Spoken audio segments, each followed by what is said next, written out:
Language maintenance and shift. There are many different social reasons for choosing a particular code or variety and multilingual community.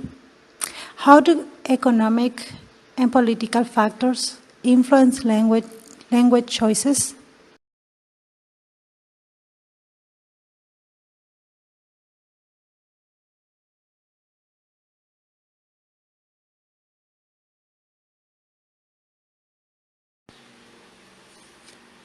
In countries like England, Australia, New Zealand, and the US, the school is one of the first domains in which children of migrant families meet English. They may have watched English programs and heard English used in shops before starting school, but at school they are expected to interact in English. Because a grandparent knew little English, many even continue to use mainly her mother tongue at home, even though she had learned English at the school and used it more and more at work. In many families, however, English gradually infiltrates the home through the children. Children discuss school and friends in English with each other, and gradually their parents begin to use English to them too, especially if they are working in jobs where they use English. Migrants who look and sound different are often regarded as threatening by majority group members. There is pressure to conform in all kinds of ways. Speaking good English has been regarded as a sign of successful assimilation. Non-migrant communities.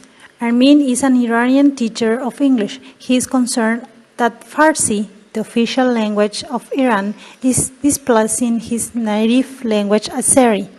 One piece of evidence supporting this concern about Azeri is that the streets of his hometown, Tabriz, are full of signs in the Farsi language. What is more, people are not taught to read or write Azeri, despite the fact that there is a rich literature in the language. Some of it housed in book in the Tabriz library. So there is a vicious cycle. People don't use Azeri in public signs because they know that literacy in Azeri is almost non-existent.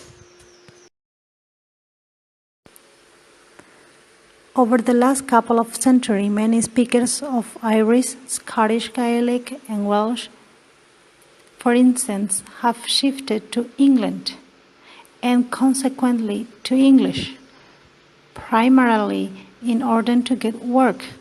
They need English both for their jobs, success, and for their social well-being. Factors contributing to language shift. Economic, social, and political factors.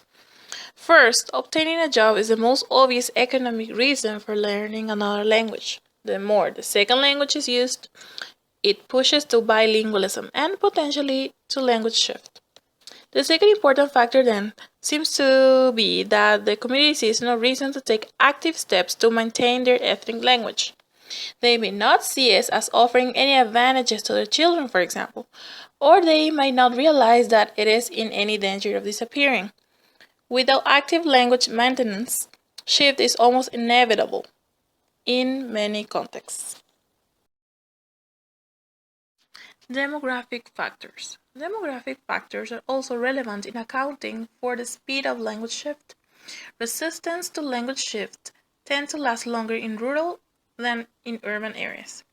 It is partly because rural groups tend to be isolated from the center of political power for longer, and they can meet most of their social needs in their ethnic or minority language. The size of the group is sometimes a critical factor also. Intermarriage between groups can accelerate language shift. Unless multilingualism is normal in a community, one language tends to predominate in the home. Attitudes and values. Language shift tend to be slower among communities where the minority language is highly valued. When the language is seen as an important symbol of ethnic identity, it is generally attained longer. Positive attitudes support efforts to use the minority language in a variety of domains, and it helps people resist the pressure from the majority group to switch to their language.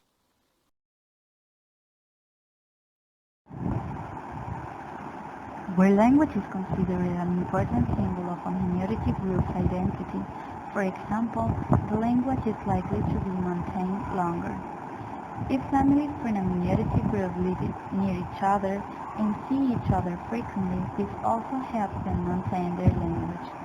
Emigrate is a degree and frequency of contact with the homeland, a regular stream of new migrants or even visitors will keep the need for using the language alive. Language revival. Sometimes a community becomes aware that its language is in danger of disappearing and takes deliberate steps to revitalize it. Attempts have been made in Ireland, Wales, and Scotland, for example, to preserve the indigenous languages. And in New Zealand, steps are being taken to attempt to reverse language shift and revitalize Maori. It is sometimes argued that the success of such efforts will depend on how far language loss has occurred, that there is a point of no return.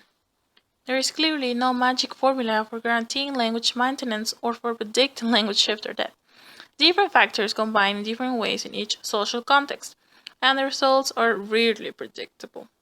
Though economic and political imperatives tend to eliminate minority languages, it is important to remember examples like Welsh and Hebrew, which demonstrate that language can be maintained or even revived when a group values their distinct identity highly and regards language as an important symbol of that identity. Finally, it is important to realize that pressure towards language shift occurs mainly in countries where monolingualism is regarded as normal and bilingualism is considered as unusual.